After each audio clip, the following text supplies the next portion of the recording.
Change is never easy, especially when it comes to your career. But what if you had a guide, a roadmap, to help you figure it all out? Not just how to find a job, but how to find your job, the one that lights you up, the one that fits who you are. Welcome to the life-changing wisdom of What Color is Your Parachute?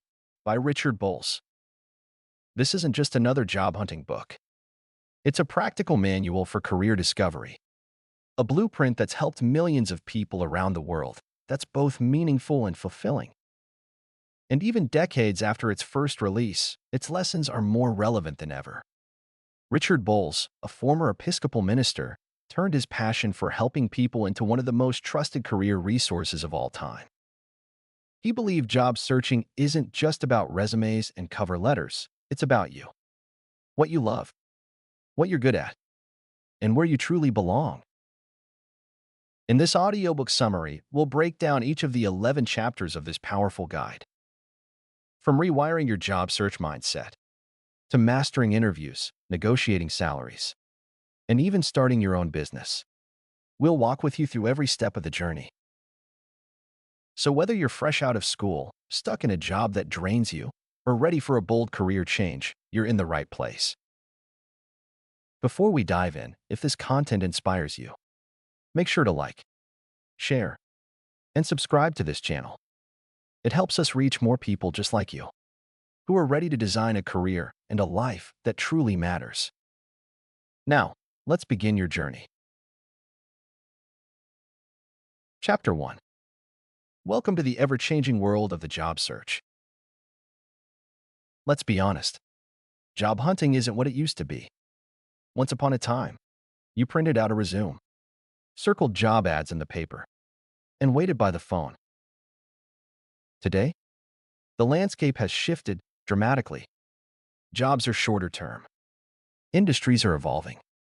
Technology is rewriting the rules. The average job lasts less than 4 years, which means you'll probably change jobs a dozen times or more. And the idea of one job for life? That's history. But it's not just the jobs. It's the tools, the trends. The entire way we work has changed. Remote work, AI, automation. These are no longer the future. They're now. So what does that mean for you? It means you have to adapt. You have to take control. And you have to shift your mindset. First, recognize this. The job market isn't broken. It's just different. And if you learn to navigate it, you can thrive. That's what this book is for. What Color is Your Parachute? Isn't just a guide. It's a blueprint. A time-tested tool to help you grow, shift, and succeed. This book has helped millions for over 50 years. And while the tools have changed, the heart of the message hasn't. Because it all starts with you. Not the listings. Not the job titles. You. Richard Bolles didn't just write advice. He started a revolution. He believed job hunting should be about discovering what lights you up, and then going after it. And guess what? That still works. Even in 2025. Even with apps, algorithms, and online forums. Because no matter how digital this world becomes, people still hire people. And people are drawn to confidence, to clarity, to purpose. So here's your mission. Don't just chase jobs. Chase what makes you come alive. Because when you do, you become magnetic. You don't have to fight the job market. You can learn to work with it. Like a skilled pilot in changing winds. You're not here for just any job. You're here for the right job. One that reflects your values. One that energizes you. One that aligns with the life you want to build. And yes, this might feel overwhelming. It's okay to feel uncertain. It's okay to feel lost. But don't stop there. With the right tools, the right mindset, and just a little bit of courage, you'll find your way. This is your turning point. Not just in a book, but in your story. The next chapter of your career is out there. But first, You have to believe in it. Believe in you. Because your experience, your passion, and your story, they matter. So welcome. Welcome to a new era of job searching. Welcome to your journey. Let's begin. Chapter 2. The job search is a mind game. Here are 10 ways to win. The job search isn't just a process. It's a battle. And not just out there, but in here, in your thoughts, in your doubts, in your mindset. Because how you think shapes how you show up. And how you show up determines how far you go. So let's get into it. 10 mindset shifts that will help you win this inner game. Because if your thoughts are aligned, your actions will follow. 1. You are not your rejection. A no doesn't mean you're not good enough. It means that job wasn't right. It's not personal. It's redirection. Let it move you, not break you. 2. You still have choices. Even when it feels like the world said no, you get to choose how you respond. Choose persistence. Choose hope. Choose belief. 3. Talk to yourself like someone who believes in you. Because how you speak to yourself becomes how you carry yourself. Silence the critic. Amplify the coach. Be your own loudest cheerleader. 4. Progress is more than just results. Did you apply today? Did you learn something new? Did you keep going even when it was tough? That's momentum. Celebrate that. 5. Rest is part of the strategy. You're not falling behind by resting. You're charging your energy so you can come back stronger. Exhaustion doesn't prove commitment. Balance does. 6. Control what you can. You can't control their decision, but you can control your preparation, your focus, your attitude, your consistency. 7. Celebrate every win. Small steps add up. Fixed your resume? That's a win. Reached out for a referral? That's a win. Wins aren't always loud, but they're always powerful. 8. Don't fall into the comparison trap. Their timeline is not your timeline. Their highlight reel is not your full story. You're not late. You're right on time for your path. 9. Keep going, especially when it's hard. Most people stop just before the breakthrough. You won't, because you know what's on the other side. The job that fits. The role that lights you up. Keep walking toward it. 10. Visualize the win. Picture the phone call. Hear them say, "We'd like to offer you the job." See yourself celebrating. Living in alignment. Because what you can see, you can create. Let's be honest. Job searching messes with your head. One day you're confident. The next, you feel invisible. But when you ground yourself in these truths, you build mental strength. You build resilience. You build the energy to keep going. Don't just chase roles. Own your worth. Walk like you belong. Because you do. Your thoughts shape your future. And your mindset? That's your parachute. Let it lift you. Chapter 3. How to deal with any challenges you have in the job search. Let's get honest. Job hunting is not always smooth. Rejection stings. Silence hurts. And the longer the search drags on, the louder the self-doubt becomes. But here's the truth. You are not broken. You are not alone. And you are not out of options. What you're experiencing, it's not failure. It's friction. The resistance that always comes before real growth. And that tension, that discomfort, it starts in your mind. Because job searching, it's not just tactical. It's deeply emotional. It's you versus your fears. You versus your insecurities. You versus the stories you tell yourself. But here's a better story. You are enough. You are capable. And you are growing even now. So let's break down some common challenges and how to face them. Challenge 1. You didn't get the job. You prepped. You showed up. You hoped. And then nothing. Or worse, a cold, automated no. Take a deep breath. This isn't the end. It's feedback. Use it. Was your resume clear? Was your interview confident? Did the role align with who you really are? Each no sharpens your yes. So keep showing up wiser. Challenge 2. You feel like giving up. It's been weeks or months, and the fire inside is fading. Here's your reset. Reconnect with your why. Why did you start this search? What are you working toward? A better life? More purpose? Stability for your family? Hold on to that. Purpose fuels persistence.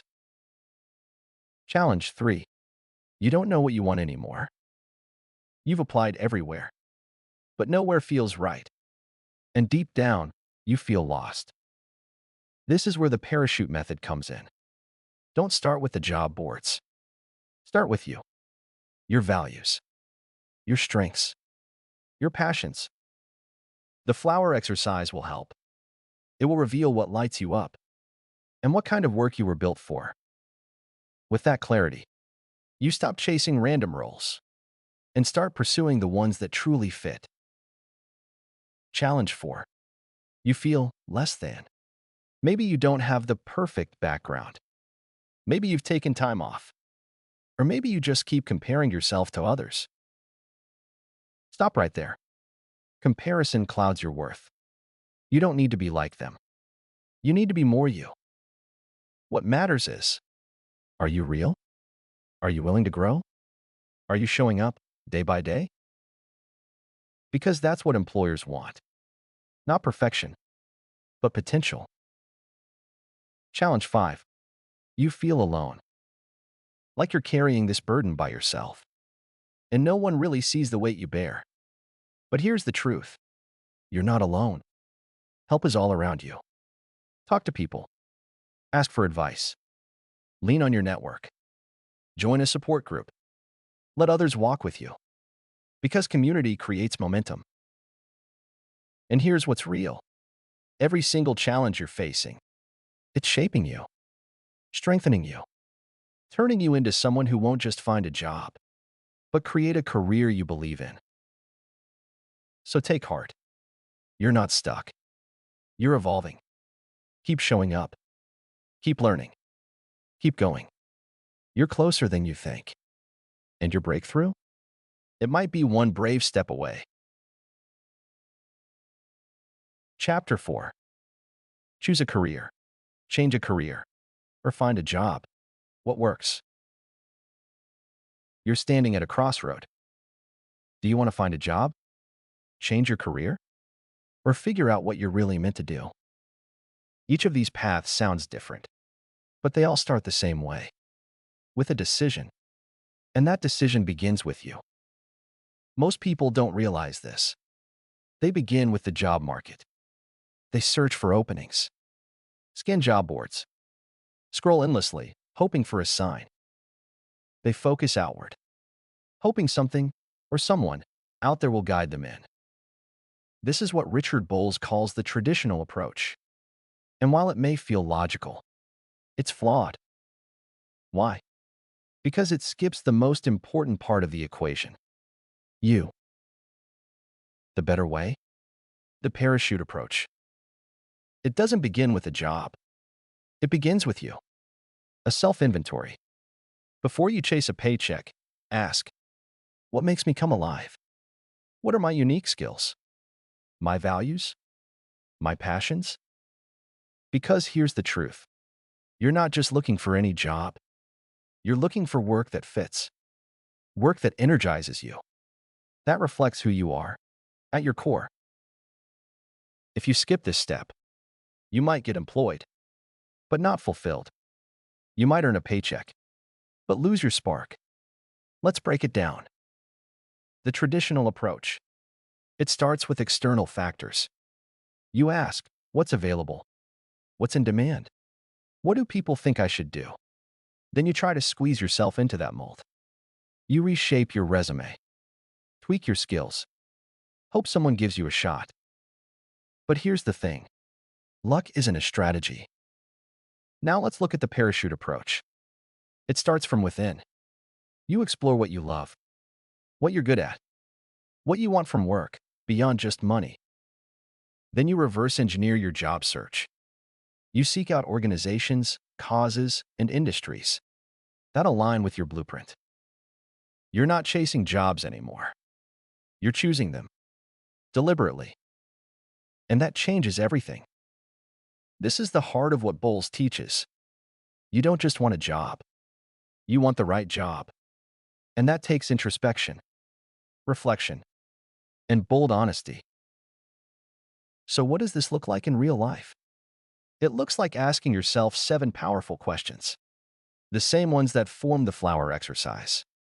They're coming up in the next chapters, and they'll help you find that sweet spot where passion, skill, and purpose align. But before we go there, here's something to remember. The job market? It's always changing. Industries rise and fall. Technology evolves. But your ability to adapt? That determines your success. When you know who you are, you don't follow the waves.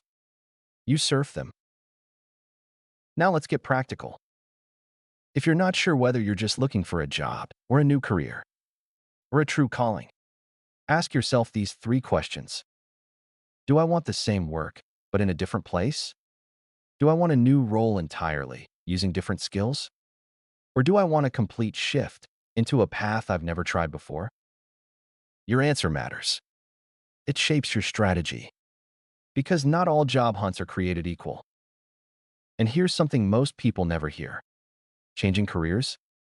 It's not only possible, it's common, and more successful when you start from within. So if you're feeling confused about your direction, start by clarifying your identity. When you know what matters most to you, you stop wasting time chasing what doesn't. And one last thing. Don't rush. This process, it's not a race. It's a discovery. And the treasure at the end? It's not just landing a job. It's landing the right one. The one that honors who you are and where you're truly meant to go. Chapter 5. Introduction to the flower exercise. Imagine if you could take a snapshot of your ideal job, your perfect day at work, the tasks, the people, the environment. That's what this chapter is all about. Richard Bolles calls it the flower exercise, and it's at the very heart of this book. Because before you can find work you love, you need to know what that work looks like. Think of a flower with 7 petals. Each petal represents one part of you. Together, they form a picture of your ideal life and career. And it's not just theory. This tool has helped millions of people across decades define and find their true work. It's not about chasing jobs. It's about discovering the work that fits you perfectly. Let's break down what this flower exercise actually includes. Each of the 7 petals answers one core question. What are your favorite skills? Where do you want to work geographically? What kind of people do you enjoy working with? What are your values and purpose? What kind of working conditions do you prefer? What level of responsibility do you want? What knowledge or fields interest you the most? Each petal reflects a different layer of you. And when you put them together, they reveal your unique blueprint. Now, you might be wondering, why bother going through all this? Because if you skip this step, you risk jumping into a job you'll outgrow. Or worse, one that drains you. But when you take the time to define your petals, you create a map, a compass, a direction that's tailored to you. Most people build their careers backwards. They accept jobs for the money, or because they were offered, or because someone told them it was the right choice. But you're choosing differently. You're starting from within. That's the real gift of this exercise. It empowers you to say no to what's wrong, because you've clearly defined what's right. Let's pause here for a moment. This isn't a 1-hour quiz. It's a thoughtful process. Each petal will take time, reflection, and honesty. So don't rush it. You're not just trying to get hired. You're trying to get aligned. Now here's what makes the flower exercise different. It's holistic. It doesn't treat you like a resume. It treats you like a whole person. Because you are more than just your work history. You're your passions, your dreams, your lived experiences. This exercise honors that. And remember, this isn't just for people looking for jobs. It's for career changers, new graduates, entrepreneurs, anyone who's ready to live on purpose. If you're feeling lost, this is your compass. If you're overwhelmed by choices, this is your clarity. And if you're ready to stop settling, this is your starting point. So, as we dive into the next chapter, you'll begin crafting your very own flower diagram. One petal at a time, piece by piece. You'll bring your ideal future into focus. And trust this. When you're clear on who you are, you'll attract work that reflects your worth. Let's get started. Your future is waiting. Chapter 6.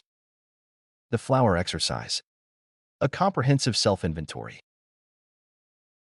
You're not just looking for any job. You're searching for the right one. The one that makes you feel fulfilled, energized, and aligned with who you are. That's exactly why the flower exercise exists. This isn't a test or a quiz. It's a mirror. It reflects your deepest values, your unique skills, and your ideal work environment. When done honestly and thoughtfully, the flower exercise becomes one of the most powerful tools in your job search or career transition. Richard Bolles designed it not just to find you a job, but to help you discover the work you were meant to do. Work that excites you. Work that makes you proud. Let's break it down.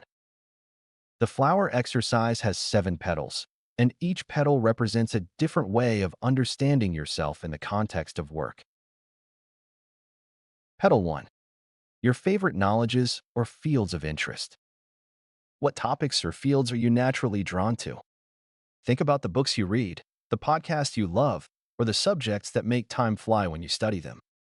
When you work in a field you genuinely care about, everything changes.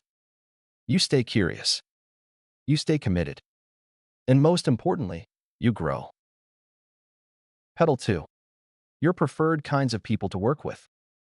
We don't work in a vacuum. The people around us impact everything: our energy, our creativity, our sense of belonging. So who brings out the best in you? Do you prefer thinkers or doers? Introverts or extroverts? Collaborators or independent spirits? Knowing this helps you choose the kind of team culture where you'll thrive. Petal 3. What you're good at, your favorite transferable skills. These are the abilities you can carry with you to any job, things like writing, organizing, problem-solving, or teaching. But here's the key. Focus not only on what you can do, but what you love to do. The intersection of skill and passion? That's your sweet spot. Petal 4. Your purpose or goal in life. What gets you out of bed in the morning? Why do you want to work at all? Is it to help others? To create? To lead? To heal? Your life's purpose becomes a compass for every decision you make in your career. Petal 5. Your preferred working conditions. Do you like structure or flexibility? Remote work or in-person collaboration? Early mornings or late nights? Fast-paced or steady and quiet?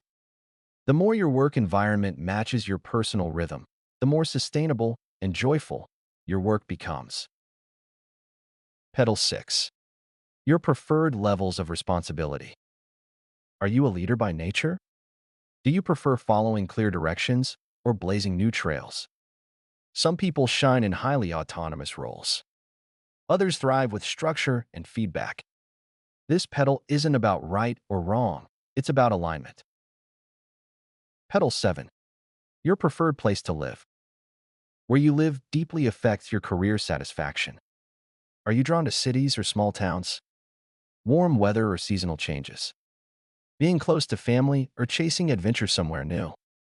Your geography matters because happiness isn't just what you do, it's also where you do it. Now, take these 7 petals and put them together. They create your flower diagram, a clear, visual representation of your ideal job and life. When you know who you are, you no longer settle for less. You begin to choose intentionally. And here's the real magic. The more specific you are with your flower, the more power you have. Because now, you're not just chasing a job title. You're seeking something far more meaningful: alignment.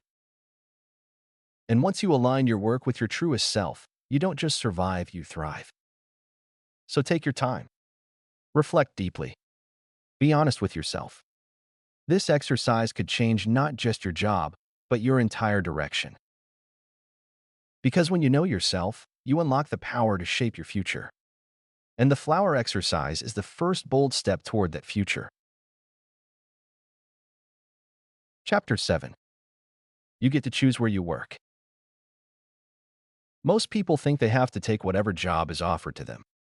They believe the job market is in charge, that employers hold the power, that you have to mold yourself to fit their boxes. But here's the truth. You get to choose. You get to decide where and how you want to work. This isn't just wishful thinking. It's strategy. And it begins with your flower diagram. You've now got a clear picture of your values, skills, preferred people, and ideal environment. Now it's time to take that clarity and go shopping for the right job, just like you'd shop for a home or a car. Let's start with a mindset shift. You are not begging for a job. You are conducting a search for your next best fit. And that means you don't just accept any offer. You evaluate opportunities based on how well they match your flower. Step 1. Try jobs on for size. Ever bought something that looked great online, only to realize it didn't fit when it arrived? That's what happens when you chase job titles without digging deeper. Before you commit to a new job, try it on. Do informational interviews. Volunteer. Shadow someone in the field. Ask, what is this work really like day to day? Even a few hours of hands-on exposure can reveal more than a dozen job ads. You may discover it's not what you thought, or that it's better than you imagined. Step 2. Research places thoroughly. Don't just research job openings. Research organizations. What's their culture like? What do former employees say? Are they aligned with your values? Or will you be constantly swimming against the current? Look beyond the job description. Find companies whose mission excites you. Check out their social media, website, reviews on sites like Glassdoor or LinkedIn posts.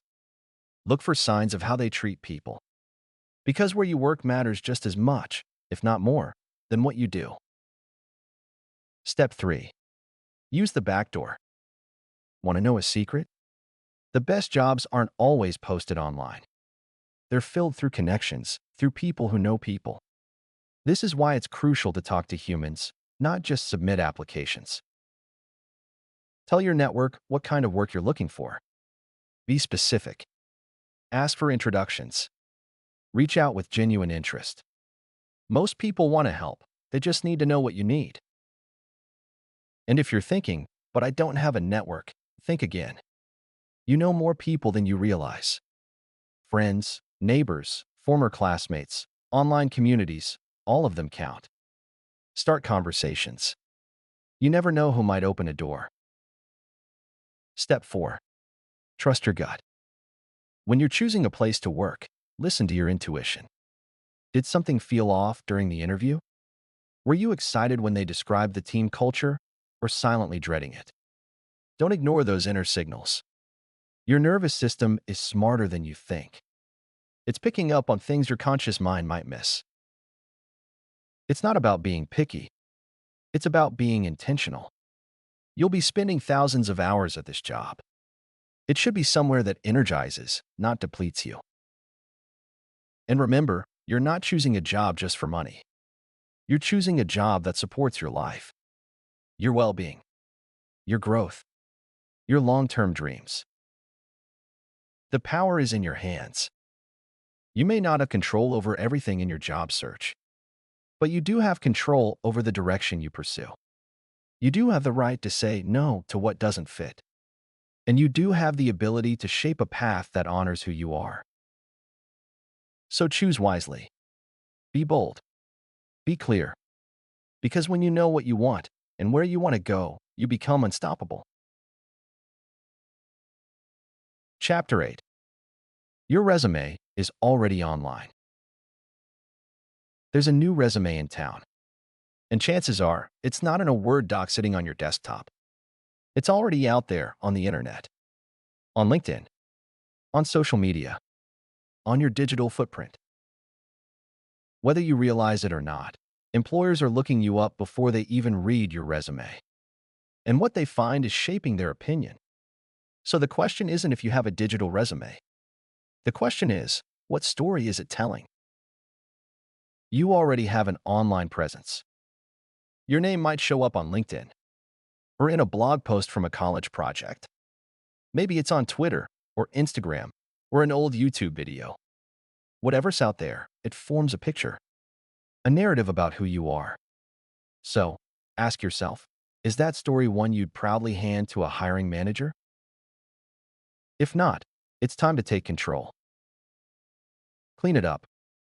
Start by Googling yourself. See what comes up on the first page. If anything is out of date, unprofessional, or just off-brand, take it down or make it private. Old posts that don't reflect who you are today, archive them.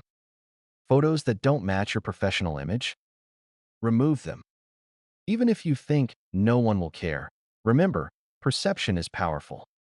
You want to be proud of every piece of your digital footprint. Build your online resume. Once you've cleaned things up, it's time to build something strong. Your LinkedIn profile is a great place to start. It's your professional face to the world. Use a clean, clear headshot. Write a headline that reflects the kind of work you're passionate about. Fill out your summary with keywords related to your skills, values, and aspirations. Share your accomplishments. Highlight your unique journey. Make it personal. Make it real. Let people know not just what you've done, but why you do it. And don't stop with LinkedIn. Start posting things related to your field. Articles, insights, reflections. This shows you're engaged, growing, and paying attention to your industry. Expand your positive presence. Got a portfolio? A blog? A personal website? Those are assets. Use them to showcase your skills and creativity.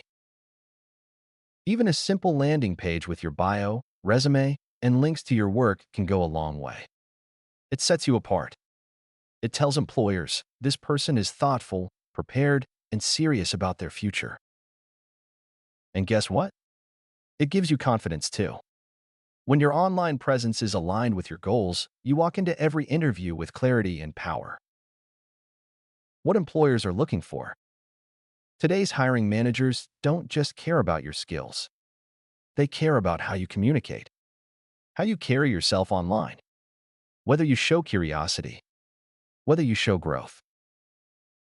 Your digital presence isn't just a mirror of the past, it's a preview of your future. So let it speak well of you. Let it show who you really are. Final thoughts. You don't need a million followers to stand out. You just need consistency, intentionality, and authenticity. So ask yourself, what's your online resume saying today? And what would you like it to say tomorrow? The best time to update your story is now, and the world is ready to see you. Chapter 9. 15 Tips about your job interview. The resume gets you the interview.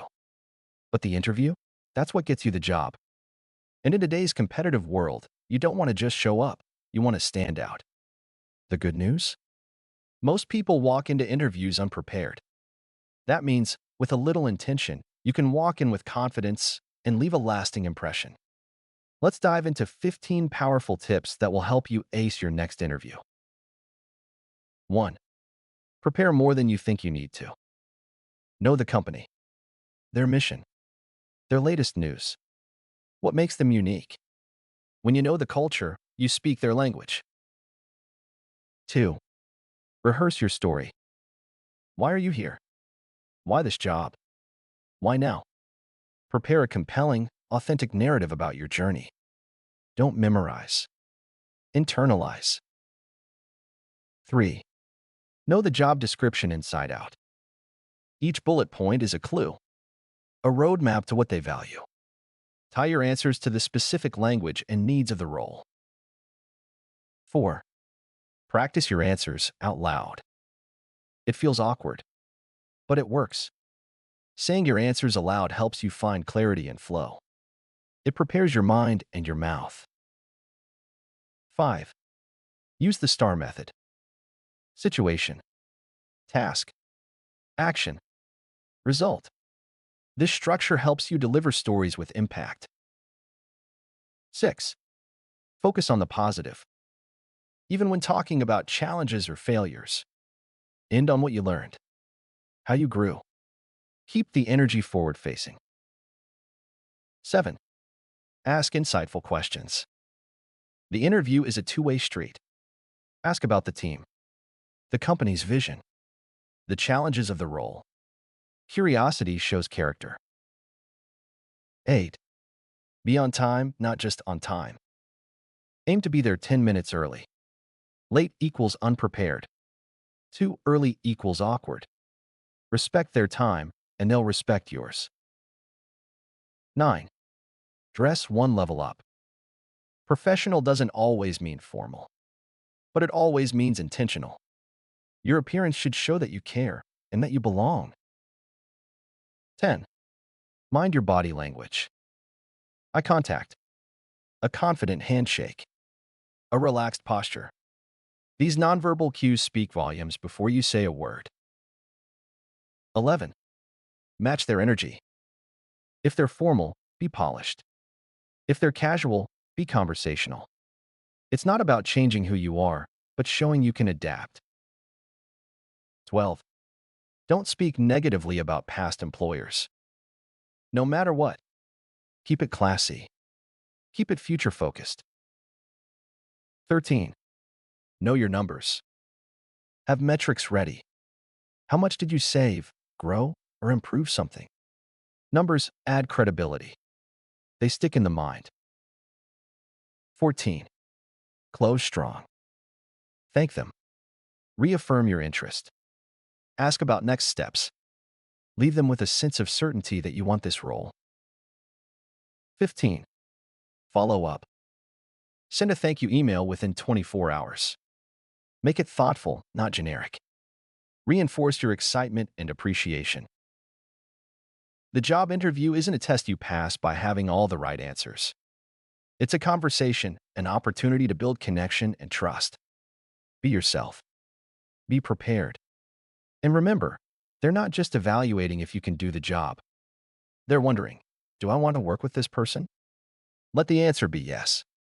Because you showed up ready, human, and unforgettable. Chapter 10. The 5 Secrets of Salary Negotiation. You've impressed them. You've gotten the offer. But now comes the part most people dread. Talking about money. Salary negotiation isn't about being greedy. It's about knowing your worth and communicating that with confidence and respect. Let's break down 5 powerful secrets that can help you secure a better salary and, more importantly, walk away feeling valued. 1. Never name the first number. The golden rule of negotiation. Whoever speaks first loses leverage. If they ask your expected salary, deflect respectfully. I'm open to discussing compensation once I better understand the role and responsibilities. Let them make the first move. 2. Do your homework.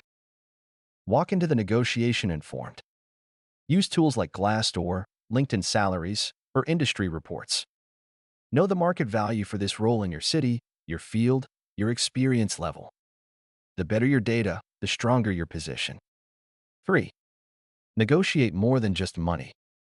Salary matters, but total compensation goes beyond the paycheck.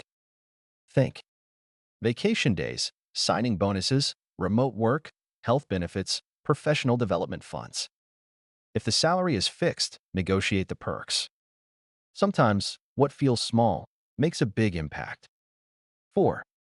Practice the pause. When you get the offer, don't rush. Thank them. Then pause. Buy yourself time. This is a great offer. I'd love a day or two to review it and get back to you. That space allows you to respond with intention, not pressure. 5. Frame the ask with gratitude and logic. When you do counter, be respectful. Start with appreciation. Then explain, not demand. I'm really excited about this opportunity. Based on my research and experience, I was hoping we could explore a salary closer to $X. Make it a conversation, not a confrontation. Confidence is quiet, and clarity is compelling. Bonus mindset. You deserve to negotiate. So many people, especially women and minorities, feel guilty for asking. But here's the truth. Companies expect it. They respect it. And often, they budget for it. You're not being difficult. You're being professional. Because how you start a job often sets the tone for how you're treated in it. And remember, if you don't negotiate, the cost compounds. Over 5, 10, 20 years, a few $1,000s today can become hundreds of thousands lost over time. This isn't about ego. It's about equity. You've worked hard. You bring value. And now, it's time to claim it. Speak with clarity. Stand with confidence. And walk into the future knowing you honored your worth. Chapter 11. The final chapter. How to start your own business. Not everyone is meant to work for someone else. Some of us are wired to build, to lead, to innovate on our own terms. If you've ever dreamed of being your own boss, this chapter is your call to action. Starting your own business may sound overwhelming, but like every big goal, it begins with small, intentional steps. Let's walk through what it really takes to bring your idea to life. 1. It starts with you. Before you think product or profit, think purpose. What do you care about deeply? What problem can you solve better than most? Your business should reflect your strengths, interests, and values. Ask yourself, what am I uniquely equipped to offer the world? That's your starting point. 2. Start small, think big. Most successful businesses don't start with fancy logos or funding. They start messy. They start from home, on nights and weekends. Don't wait until everything is perfect. Launch a small version of your idea. Test it. Get feedback. Then grow. The first sale isn't just a win. It's proof you're onto something. 3. Solve a real problem. At its core, a business is a solution. So ask, who has a problem that I can solve with my skill, product, or service? How urgent is that problem for them? The clearer your customer's pain point, the easier it is to position your offer as the answer. 4. Know the basics. Every entrepreneur needs to know a few key things. How to track expenses. How to invoice. How to market themselves. You don't need an MBA, but you do need to understand how money flows in and out, and how to communicate your value. There are free tools, YouTube videos, and community courses to help you learn the ropes. 5. Embrace the learning curve. You will make mistakes. You will get rejected. You will face moments of doubt. That's not failure. That's education. Every challenge teaches you how to get better, sharper, stronger. Welcome it. 6. Build a support system. No entrepreneur does it alone. Surround yourself with people who believe in you, mentors, peers, fellow dreamers. Join business communities online or in your local area. You'll need encouragement when the going gets tough, and you'll need guidance when the stakes get high. 7. Progress over perfection. You don't have to go full-time right away. Start with a side hustle. Build momentum. And when the time is right, leap. What matters is that you start. Not someday. Today. A final note. The freedom to create something of your own. It's not just financially rewarding, it's deeply fulfilling. You get to choose your path. You get to set the rules. You get to wake up excited because you're building your own future. No, it won't be easy, but it will be worth it. If you've ever wondered, could I really do this? The answer is yes. You already have everything it takes. Now go make it real. The Blue Pages. Finding your mission in life. There's one question more important than any resume, any interview, or any career plan. It's the question behind why you do what you do. It's the heartbeat of your future. That question is this: what is my mission in life? We live in a world obsessed with what you do, but far too few ask why. Your mission isn't about a job title. It's not tied to a paycheck. It's about your purpose, your calling, that thing that lights you up and won't let go. So how do you find it? You start by turning inward. Ask yourself, what breaks your heart? What makes you come alive? Where does the world's deep hunger meet your deep joy? Your mission isn't just something you do. It's something you live. It could be raising kind, resilient children. It could be starting a nonprofit. It could be writing, teaching, healing, creating, or simply showing up with love and courage every day. Whatever it is, it matters. And here's the truth. You don't have to have it all figured out today. You only need the courage to begin listening. You discover your mission by doing, by experimenting, by following the little nudges and paying attention to what energizes you and what drains you. You don't find purpose by standing still. You find it by moving. Think back. What were the moments in your life when you felt the most alive? What were you doing? Who were you helping? What strengths were you using? Those moments are clues. And remember this, your mission may evolve. Just like you do. What called to you 10 years ago might change. That doesn't mean you failed. It means you grew. And your purpose deepened with you. Sometimes your mission won't come with applause. Sometimes it'll feel invisible. But that doesn't make it less valuable. The quietest missions often leave the loudest legacies. Because you never know whose life you're changing by just being you. So ask yourself today, not just, what job should I apply for? But what kind of difference do I want to make? What do I want to be remembered for? What makes my life meaningful? Those questions, that intention, is your compass. Let it guide you. Your job is not your identity. It's one way, just one, to live your mission. If you felt lost, stuck, or uncertain, you're not alone. But inside you is clarity waiting to be uncovered. Be still. Be honest. Be brave. And begin. Because your life? It's not just about making a living. It's about making a difference. And you're already more capable than you realize. Your mission is calling. Will you answer?